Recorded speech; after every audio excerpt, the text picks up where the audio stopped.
Welcome back, Left Reckoning patrons. I'm Matt Leck, and with me, returning, you've seen him already, he's done a Griscom stream, but returning in full force, Left Reckoning, David Griscom, back from England. Hello, David. Happy to be back. Happy to be chilling back in America after my little expedition to the declining British Empire. I'm glad you got to see it. You know, I got to see it at the height of the British Empire, which is David Cameron's term. Yeah. Actually, Obama was visiting when I had just gotten over there as well. It's pretty crazy. But more importantly, David, did you visit Ye Olde Cheshire Cheese? And did you get to experience room temperature beer, which I maintain that the Brits are doing something right with that type of alcohol culture? I mean, I did like the when I had it, the cask beers. I mean, look, I'm sorry. The one thing the Brits certainly have over us is pubs. Like, we just don't do that as well. You don't have to listen to a bunch of shitty music over the radio. And Cheshire Cheese was a lot of fun. People should definitely check it out if they're ever in London. It was very tough for me as a taller individual to sort of navigate. I kept on hitting my head on the ceiling, but it was fun. Yeah, if you're claustrophobic, that's not the place for you. You know, it's funny though. I mean, I had never seen something like this before. I flew British Airways over from Austin to London, and man, you know, all my stereotypes of the Brits were broken like very fast with like the state of the cabin on British Airways. There was so much trash and debris on the flight, and the airline employees, instead of like picking it up or something like that, I saw them 4 or 5 times just kicking like cans and stuff underneath the seats. So you know, the decline's coming for us all, I guess. I mean, that's for Air France ain't like that. Air France regularly going on strike. When I went to France like 5 years ago, they lengthened my stay by 50% because I couldn't fly. I literally couldn't fly home with the ticket I had, which, hey, I was making enough money where that was actually pretty cool. I got a few extra days away from the majority report and in France, but that's surprising to me. I always expect the other nations, like Qatari Airlines is supposed to be very ritzy, like these. There's supposed to be some national pride with regards to these airlines, and I guess post Brexit, after Boris, it's hard to have too much at this right. point. Yeah, exactly. That's very funny. But I'm glad you get. Yeah, Ye Olde Cheshire Cheese, for folks who don't know, it's maybe the oldest pub in London, one that Charles Dickens had went to. It was rebuilt on the location of a different pub in 1667, year after the Great London Fire. But yeah, man. I mean, definitely we should do I know we have a lot of listeners over there. I'd love to do a LR in London one day. I mean, I had a great time. I would love to go back. I mean, I haven't been since 2011. Food, interesting. Pretty interesting. It's very it's its own cuisine. I don't mean to like discredit by saying this, but like it is like a cool fusion of like, I don't know, like a lot of like Iranian style cooking with like, Chinese noodles and stuff. It's good as hell. It's just like this like massive feast of like roasted meats on a big silver platter. So I was having a good time. And that's the thing too about London. I think even compared to New York is like, it does feel so international. Like everywhere you go has like a very particular, vibe or, group that maybe sort of has left their imprint there. Like I stayed in a very like Turkish area, so I had a lot of kebab and stuff like that, which is really good. Yeah, awesome. Well, I'm envious. Well, David, one thing that was driving me completely insane while you were gone is the Economists, and I want to play this clip from Justin Wolfers. He's like a MSNBC, I think like Brookings or some. Don't quote me on that, but some like Brookings, and here's what he had to say. Let me slow that down for y'all so you don't have to watch it as fast as I like to watch things.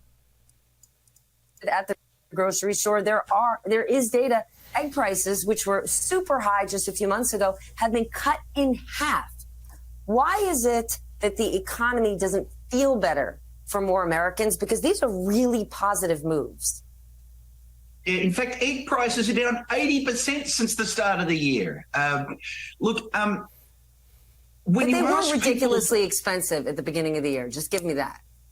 they're just back to normal, and I like normal. Normal's fantastic. Wait, before The when economy- when Stephanie Rule, who's probably one of the most out of touch journalists on MSNBC, has Yeah. to sort of jump in and remind you about how rough things were, you're not really off to a great start. Exactly. I think you're asking about what you think about their partisan preferences. It's like asking me, a University of Michigan professor, what I think of Ohio State. They could be playing well, but I'm never going to say it out loud. Now, instead, if you ask people, how's your life doing? What's going on? Do you think it's easy to find work? Do you expect to get wage rises? Are you worried about losing a job? All of a sudden, there is this incredible optimism. People understand the reality as it applies to their own lives. But if you ask them about the economy, they start looking at it through these partisan lenses, and they tell themselves stories that are completely at odds with their reality. And the reality is we've got unemployment at a 50-year low, inflation declining back to normal levels. I want to add one more that we haven't talked enough about. Inequality is on the way down as well. So now, with regards to specifically that inequality thing, like, look, like the thing that drives me insane about this is like, one, okay, yeah, eggs have gone down because clearly there was like not only like a gouging thing going on there, but clearly like a transitory effect of the pandemic and lockdowns and getting back up to speed. Like I like, and the other things is like you can be generally more and like I guess like the problem with this is like everything gets collapsed down into like what he does is either that you have Biden derangement syndrome if you're saying it's bad and you're a Republican, or you have Trump derangement syndrome if you're saying and it's because it's all down to what you're voting for. But like these sorts of things, like people might understand. And Harold Meyerson in the Prospect, I mentioned this on Tuesday, but Harold Meyerson has an article about Biden's, and this is what Wolfers is referencing with regards to the unemployment or inequality. Biden's unheralded war on poverty. And I do think that there is something being missed when you, like there's something to be said for the active role that the government played in the economy that led to certain conditions such as like people were calling like the great, or the quitting, what people were calling it, right? But like, I guess, do you understand like my frustration here? Like how, like yeah, like people might, personally, I'm making about as much as I've ever made. Not that's not entirely true, but like pretty well. And like I've gotten raises from Majority Report. Those have been massively outstripped by the prospects that I have looking out the window saying, hey, if I need to rent a new place right now, I am fucked. Like, and that is true of, I mean, maybe it's not as true in Austin anymore if rent prices are going down or something like that, but like that's like a reason that like makes complete sense to me. And also like people who have student loan debt, by the way, just have 10 to 20,000 more than they were expecting to like another year ago. Like there are plenty of reasons, despite like certain metrics that economists like to look at, to say this economy isn't great. Well, I think even more importantly, like look at what the economy is like for like your average wage worker, and like you know, one way to measure that might be the willingness of a lot of people to go out on strike action, which we're seeing with the UPS, which we're seeing with more militant rhetoric from the UAW, and what we're now seeing in Hollywood across the board. And like also just on the Hollywood strike, like we haven't covered as much on this show. Yeah, you know, Ted Cruz and all these people were trying to dunk on like Mark Ruffalo, right? For being, you know, a good guy, by the way, and being out there on the picket line. Oh, this is a rich guy, or these are like rich concerns. Remember that the vast majority of people who are like covered by these unions are people who are making $50,000, $60,000 a year, right? Yep. So like, you know, yeah, Mark Ruffalo, like one, he should get paid like the full, you know, value of his work in general, right? But him being there is so much more of a show of solidarity with the vast majority of other people who are in his union with him, and somebody like him pulling out of acting, like these other big names who aren't working right now. This is like a great example of like what solidarity can do, because it completely shuts down the industry. I mean, it's like what the idea here, you know, from the Cruzes and all these folks is that, you know, basically the A-list celebrity should still be working, right? You know, I mean, like that would show much more of like a privileged position to me than somebody showing up on the picket line with their fellow union members. Yeah, it's wild because I mean, it's wild. You're basically upset that they haven't been bought, and like that. that is, I think back to the 2007 writer's strike, and I hadn't been exposed to a whole bunch of labor actions because I didn't really have unions as a big part of my life. And, North Dakota is not terribly unionized. And to see actually, that was the first time labor solidarity was a concept for me. And I think the reason that they are very good propaganda. Celebrities are good propaganda. They travel through people. People know who Margot Robbie is, right? They know who David Duchovny is. And when those folks go onto the picket line with just some schmucks, or you see there's this video I saw on, I wish I had it more accessible, but a UPS truck driving past writers and actors on strike, and this is the same struggle, right? And that, to me, it's so obvious. It's so obviously a trick by a capitalist to try to get in the way of that sort of solidarity. And you see this everywhere with athletes. I was just watching Tyrese Halliburton on Paul George's podcast, and he's talking about, he just signed a giant contract. And there's the discussion of you're making this kind of money, you're in new tax brackets, that sort of thing. The fact is, the owner's slice of the revenue from NBA has gone up in the past 20 years, and the players has gone down. Despite that whole pie has gotten bigger, owners are taking a bigger and bigger slice out of it. And that is really the thing to keep an eye on. So that people can, it's this idea that we should be happy with a little bit of wage growth. Yeah, go ahead. Well, let's not forget. I mean, this is again that whole segment is the reason I think it caught fires, because it's extremely condescending. It's people don't understand their own situation because they're immediately going to filter it through politics. Well, one, I think that's just a very rude statement in general. But two, let's talk about that. Let's interrogate what that means. If you present people's economic situation as a reflection of our current government, if they get angrier about it when it's framed to them in that way, maybe that says something about the fact that the vast majority of people think that the government should be doing way more to be helping them versus, them just getting stupid and getting partisan when it comes time to, when it's election time, right? Which is what the implication there is, right? Is that people get distracted by the bells and whistles in the horse race, and they don't understand themselves and their lives anymore. Because when you talk about people, I mean, most people are sort of enculturated to think of the economy and politics being separate, right? Yeah.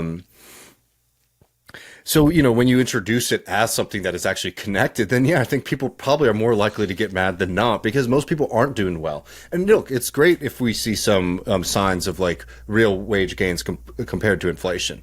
But also remember that if people have been going through, high rates of inflation, spending more of their paycheck for the past 9 months, 2 years, 3 years, well, what situation are they going into this month with?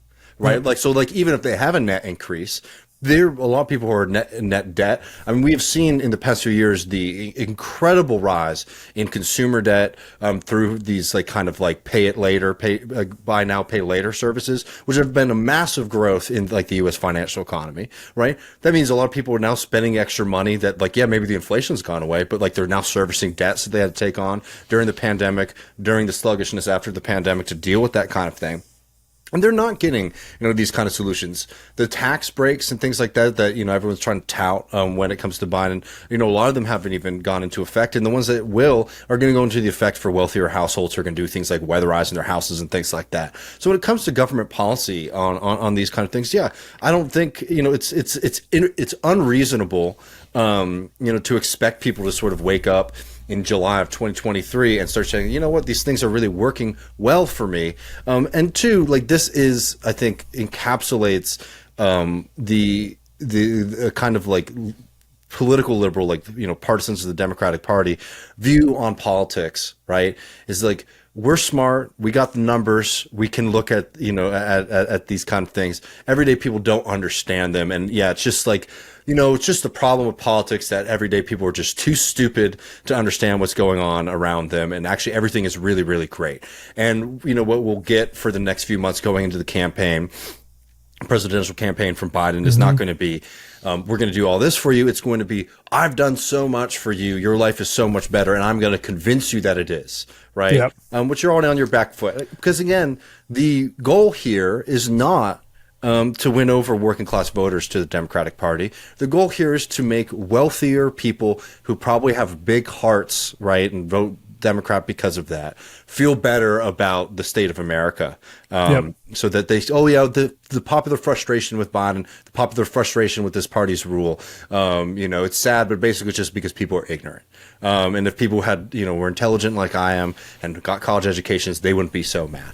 And that's basically what it is. We're going to get a bunch of browbeating for the next few months over how great, the state of the of the U.S. is. When, as you're seeing from like more labor militancy, people are willing to take on a lot of risk actually to fight for more because they're not getting enough right now. Yeah, and what happens to all these gains, which, to the extent they exist, I applaud them, of people like quitting a lower paying job and getting a higher paying job, which apparently is showing up in the data. That's great. What happens if there's a wider recession than like just in tech, for instance? And those are the people going to get wiped out first. And so all of a sudden this thing, and unless you like address the economy, here's just one more example. Derek Thompson. The U.S. has the fastest growth rate of any G7 country, and the U.S. has the lowest annual inflation rate of any G7 country, and Americans hate it. And puts a couple of graphs there. And like the thing is like those countries, I'm not sure what the housing is like there. I take it like housing's a problem in a lot of places, but like that their essentials are less commodified than ours, right? Like so the growth that we're getting, I can't wait to pay my future landlord all this income growth that I'm getting. I mean, it's insane to look at maybe like a slight uptick in the past few months, right? Look, I'm all for like if you want to make this, because it would be true, for example, with Bernie Sanders in power, right? Mm-hmm. That to undo the damage that has been done for the past. Like, look, we can make the long argument about like unionization decline in this country going back to the 70s, the entire neoliberal period. But like, let's just condense it a little bit, starting with the financial crisis, the housing crisis in the late 2000s, early 2010s. Think about the damage that has been done to working people's pocketbooks during that period of time. Think about the incredible inflation in housing costs for working class people.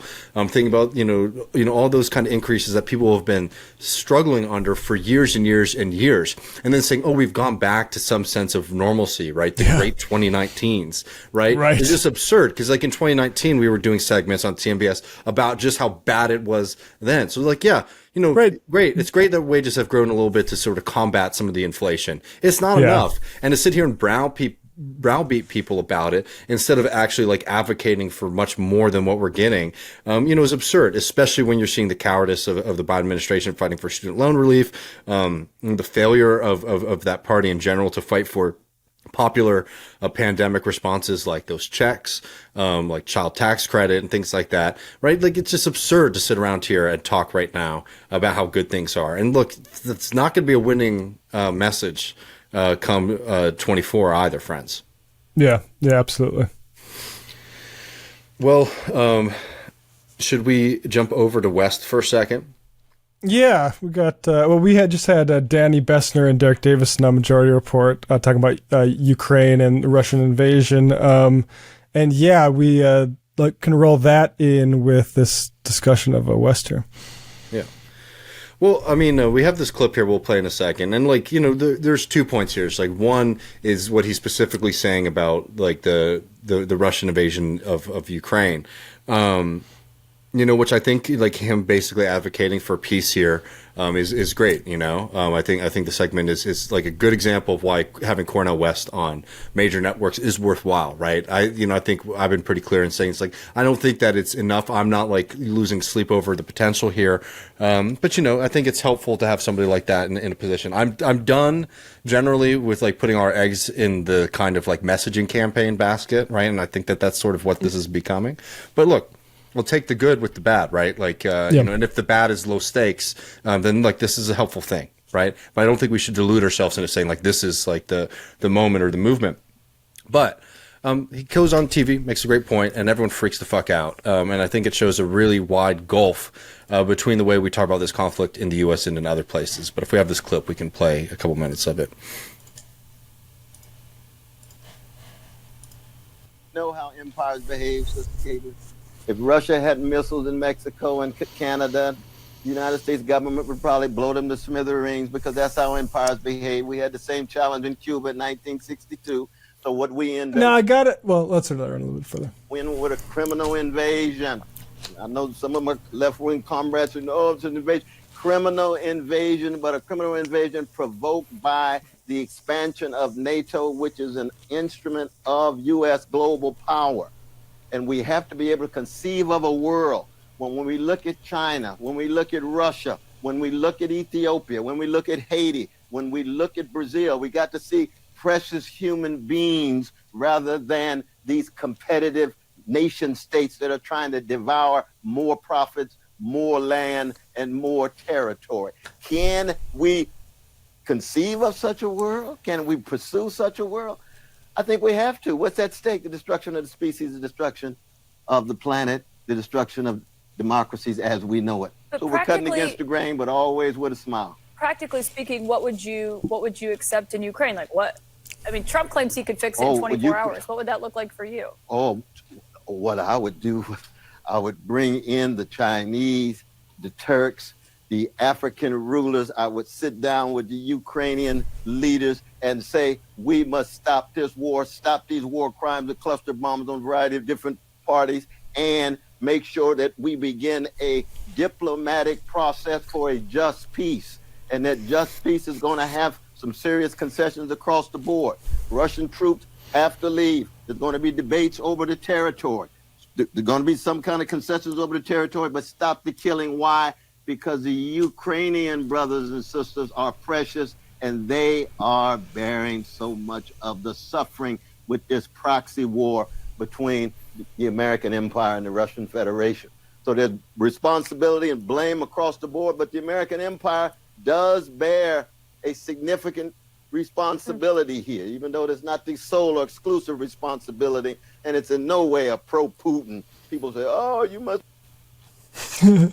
You know, and he goes on a little bit there. I mean, look, what else can you say there? I mean, obviously he's anticipating all of the kind of cries and frustration that he's going to get from your American audience on these kind of things. But he's very clear. He's like, this is not saying that this war is a just response. He's saying, no, it's a criminal one. And it is a bad thing for everyone. He's also not saying that the brunt of the blame even goes on the United States. He's saying that the United States had a role to play in accelerating this crisis, not just in the months right before the invasion, but for years and years and years before, right? So this is not letting Russia off the hook. But as somebody who's running for the President of the United States of America, looking at some of the failings of American leadership that have led us into this kind of crisis, and we have some more views from this in a second. But if there's anything you want to tap on there, Matt. Yeah, no, I think I saw people react to this and saying, it would have been nice if he said something about Russian agency, and he did. And it might not have been enough for a lot of people, but to say look, I do see a lot of the Hinkle types, the people who are pro-Russia partisans, saying that, basically that this is just, NATO justifies that invasion. Mm-hmm. And I think that's, of course, silly, because then you could say, well, if China is doing X on the border with Mexico, then we should go to war with China, or we'd be justified in doing so. That's not what I'm about. Those wars, it sounds trite, but the no war but class war, that's kind of how I feel, right? And so and what he said about the nations and human beings, I think that's why I liked getting Yasha Levine on here, because they talk about both sides, the poison of nationalism, and the longer this war goes on, the worse that's going to be. It's not going to create conditions for democracy. Yeah, go ahead. No, and it's just adding on this too. I think this is a really important point for our audience to get. Andre Pagliarani, who writes in a lot of different places, is at Brown, I believe.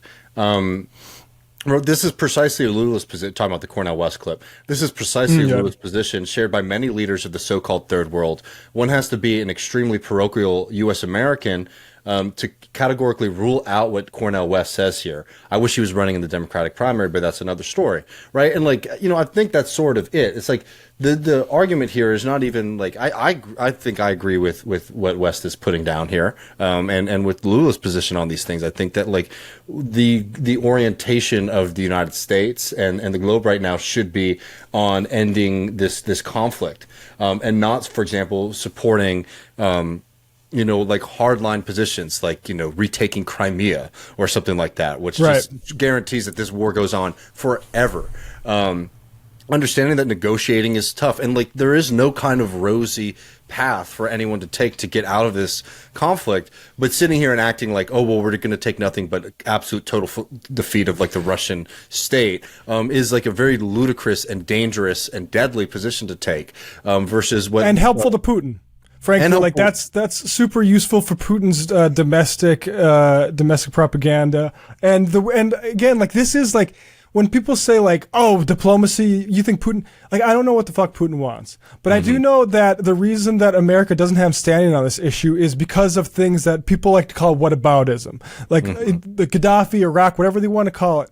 America has to build up credibility on these things, and that is the type of steps that are like, okay, we're actually meeting with China on this. It is those things. That is not weakness, and to the extent that we define that as some sort of like stab in the back, don't be surprised if Lula or whoever the fuck like has some kind of different sort of imperatives to get out of these sort of foreign policy things. Like the leaders in Africa, like I can't believe all these people who think they have something to teach African leaders about NATO. I think it's ridiculous. I think people are showing their ass on it. And I understand, because it is an invasion and it's fucking awful. And it should have never been started. So I get that, but I think people do need to pull back a little bit when it's like to just poo-poo any sort of action on this that isn't from the Western leaders, like I think is severely problematic. And so far, the leaders of Latin America, Lula being one of the most notable amongst them in the region, but like, is a very, very different position that is being argued by leaders from that part of the world.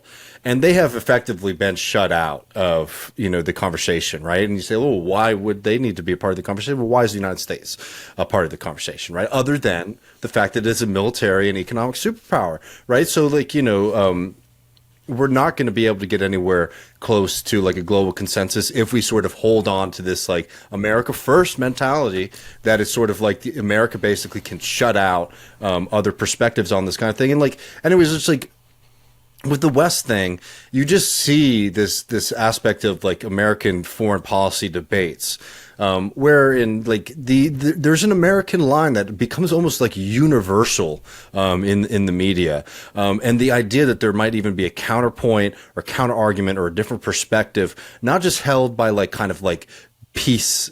Just like pure pro-peace folks, but like major global leaders who are looked up to and respected by many people, right? So I'm not even saying necessarily that you have to agree, but the way that Cornel West gets attacked for saying something that is nowhere near a fringe position across the globe does, I think, as Andre points out, like a very parochial American view. And, one thing that's very frustrating about it is like liberals love, to sort of talk about, oh, well, our positions are actually very much in the global mainstream, right? Better healthcare, blah, blah, blah. Right. And it's fine to make that point generally, but they don't hold to it when it comes to something like this conflict, where actually like the only line that's acceptable here is like the most militaristic, pro-American, war machine, position. And it's good that Cornel West is out there speaking truth on that. Like, I mean, you just can't, it's wild. Like I saw people calling Danny America first because making these similar points, and like, it's just really frustrating that there's so. I mean, it is just like parochial says it. Yeah. Well, folks, we're going to be back. We got a big Tuesday show for y'all tomorrow night, 6 Central. We'll be back with a Griscom stream Thursday afternoon. More stuff coming. Feeling invigorated after my little brief jaunt across to jolly old England, and happy to be back. So, friends, take care. Thanks for supporting the show, and talk to you soon. Peace.